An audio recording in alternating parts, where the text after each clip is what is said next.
Friday. I'm Bob Coleman, and we're talking loan fraud. Bankers, public officials, and borrowers who got caught. Delaney, Sexton, Lance Sexton, welcome. It's good to be here. Yeah, I want to set this first story up for Delaney, and it's called Falsifying Records. Lance, you're a former FDIC contractor, obviously former SBA official, you're executive at a bank. Give me a falsifying records 101 definition. Well, it can be falsifying documents that are used in the processing of loans. It can be manipulating credit memos to get approvals on SBA loans. It could be receiving documents that you know are false in the process of underwriting a loan. There are a number of things that could be fraudulent falsification of documents. It could be presenting a loan as one thing, one loan type, when it really isn't, when it's something else. What is the standard though? A credit underwriter makes an honest mistake and they say this loan is to be used to fund a contract with NASA to build a widget. When in reality, there's no contract, but the loan officer, the contract was supposed to be negotiated and the borrower says, hey, we got it, but there was never a signed deal. Is that a falsification? Not necessarily, Bob. Falsification and fraud quite often needs repetitive behavior. Mm-hmm. Making a mistake on a credit memo, making a mistake on a document, and correcting it doesn't necessarily elevate itself to the point of being accused of fraud or charged with fraud. But typically, the fraud charges come from somebody who does it over and over again. Yeah, I think that's a great analysis, Lance. Statements made in good faith while wrong do not hit the bar. Right. Mr. Cook, though, went beyond the red line, as they say, Delaney, former president of SouthernTrust Bank, a community bank in Illinois. What did Mr. Cook do? Yeah, this was not a mistake or an accident in this case. He recently pleaded guilty to falsifying bank records for 3 separate occasions, and it seems he worked with one particular company, Lawler and Mays Properties, and all of these were the sale of properties to Lawler and Mays Properties. And most of these, they would typically fund about 80% of the appraised value of these properties.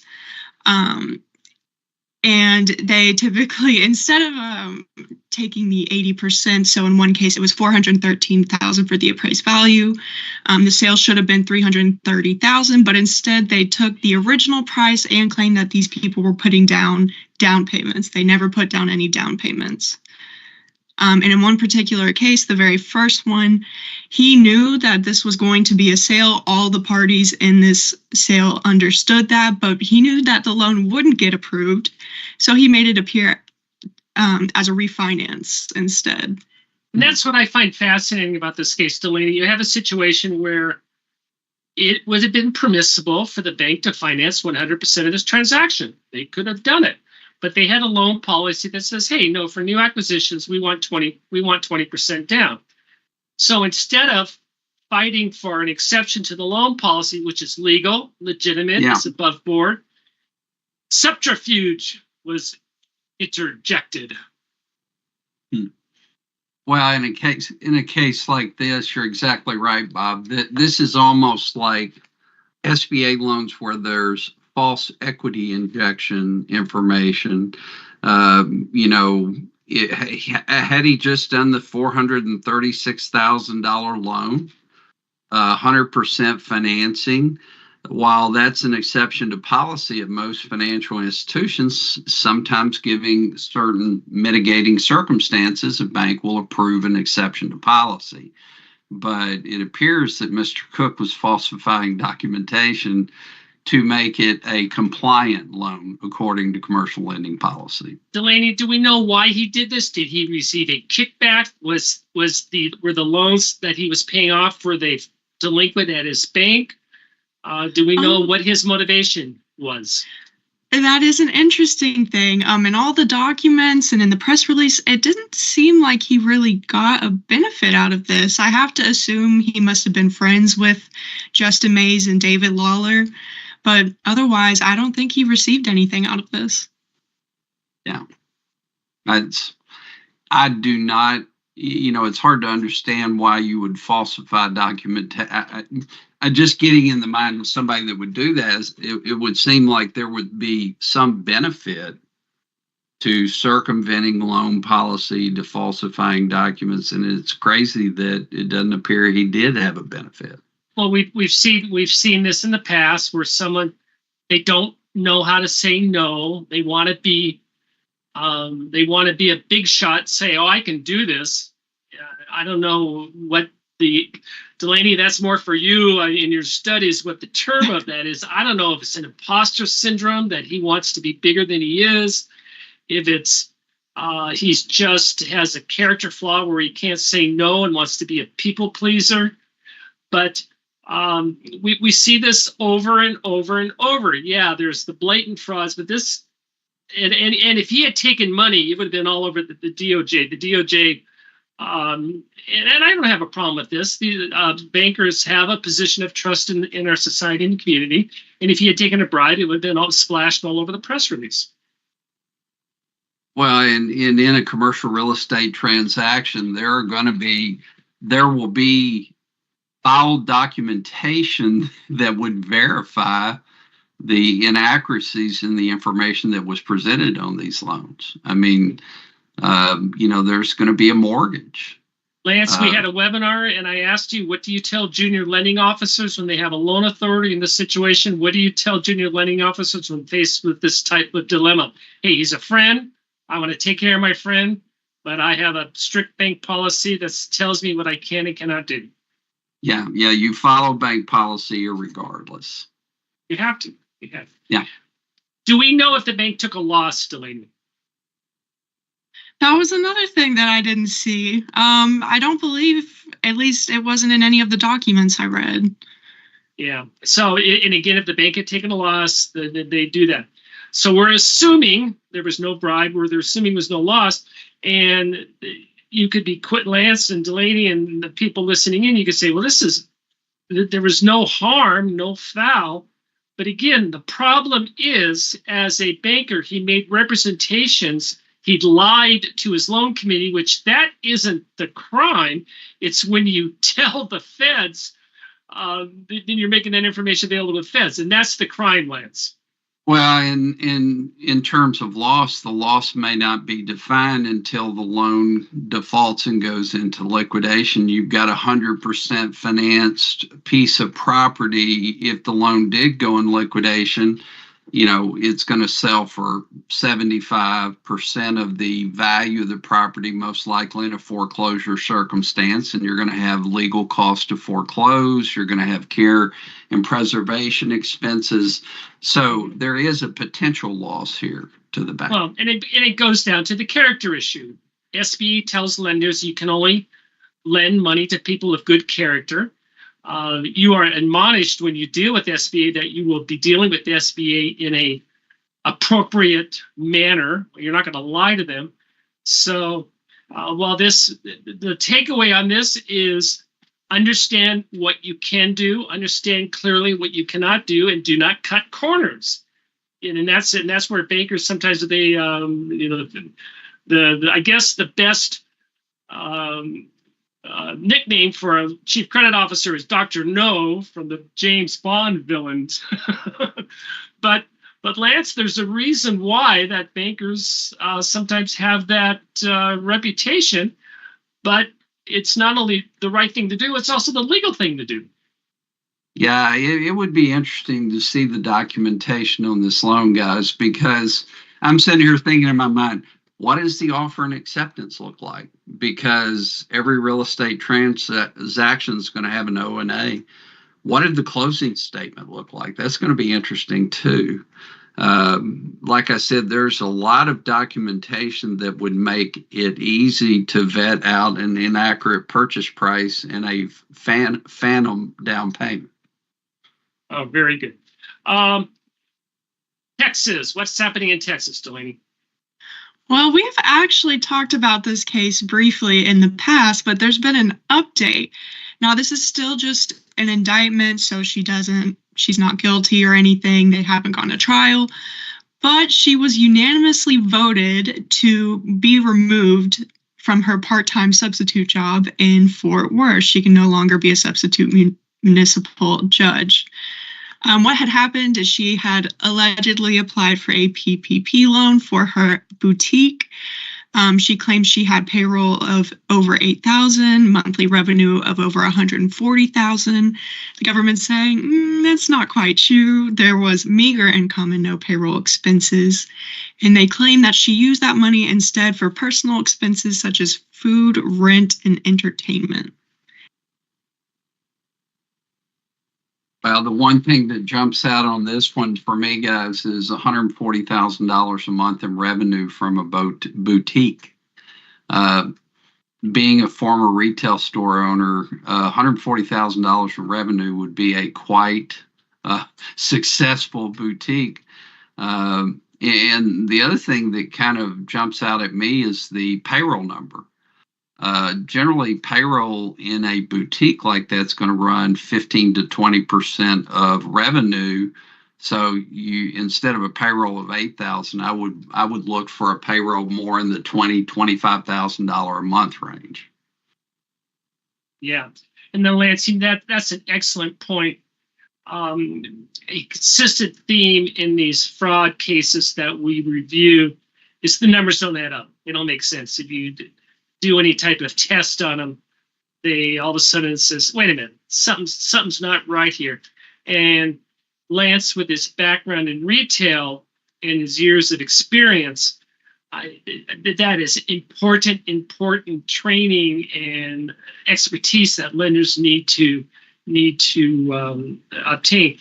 Lance, I know your family's been in the restaurant business, but we've talked over and over. First questions out of the mouth if you're a loan officer, hey, what are your labor expenses and what are your food expenses? And Lance, we want them about at a third. And if they come in and say, well, my labor is 25% and I know I'm really smart about that, you're going to raise your eyebrows and say, well, how do you pull that off? Because you're the only one in the country who can do that.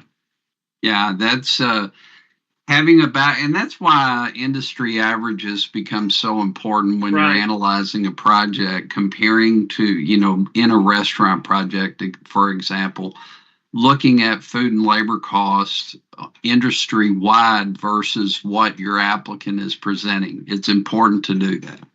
Now, one of my favorite Mexican restaurants down here in Orange County in California it's a mom and pop. They've been around for a long time. I think it's third generation. But Lance, if they tell me their labor costs at 25%, I would even say it's maybe 20%. Why? The entire family works it. Mom, pop, and the kids. I think there's 4 or 5 kids, teenagers running around. And that one, 20%, absolutely. There are certainly exceptions, but again, comparing to industry averages, and if it does vary, then ask the question. Yeah. Just like Bob said, why is your labor so low? Why are you smarter than everyone else? Yeah. Speaking of restaurants, like that Great segue, that was really good. I have no idea what's on this awesome. screen other than I saw a restaurant. So speaking of restaurants, go ahead. We do have a restaurant. I'm not sure how you say that. Restaurateur? Oh, no, I'm not even Yeah. Go ahead. A restaurant owner, Mr. David here, he is sentenced to 30 months, so 2.5 years in prison. First off, he applied for the Restaurant Revitalization Fund for $5 million. SBA did approve that, but he did not use it on his restaurant. Instead, he used $3.5 million and he transferred that to a personal investment account to purchase securities and pay fees associated with the refinancing of the mortgage on his personal residence. So not quite restaurant expenses. He didn't quite stop there. Go ahead. Sorry, go ahead. No, you're doing fine. Forgive me. Please finish. He later applied for 2 PPP loans for roughly $600,000, and this was also not used on the business. This time, he made payments to a Lexus dealership and spent money at a casino. So he's going to be serving time for all of that. Yeah, I hope the time at the casino at the blackjack table was fun, because he's going to spend some time. It's when you look at this, I mean, I have no idea what kind of restaurant financial statement he has, but the numbers for the PPP loans don't look out of whack. So, I mean, he very well could have had payroll to support that, but the fraud comes from how he spent the money. Exactly. We have some missing details, but Please, do you think the Lexus was taken? The car? I would assume that whatever vehicle he bought got forfeited to whatever federal agencies investigating this. No, absolutely. I'm sure. Yeah, if they've mentioned it is. I'm sure they seized it. Yeah, it is up on the auction block. And if you ever want to have fun, just go to the government website auction. It should be. Stuff. It should be robust with PPP bought merchandise. There's a lot of interesting stuff, and there's a lot of stuff that you would. I mean, it's anyway. That's if you want to go down a rabbit hole and just do that. What's going on with Chris Roglieri? That was a great question we had. Mr. Roglieri is sitting in county. There was a brief. Is that what you call it, Delaney? Order filed extending or waiving the speedy trial date. And this is a complicated trial. It's however long it takes to go to trial, whether it's a year or two. Unless something changes, he's not going anywhere. He's sitting in county, twiddling his thumbs. And that is sad. Absolutely. Very good. I bet. What else we got, Lance? You got a webinar upcoming? I think we've covered that one, Anna. We're going to move on. There we go.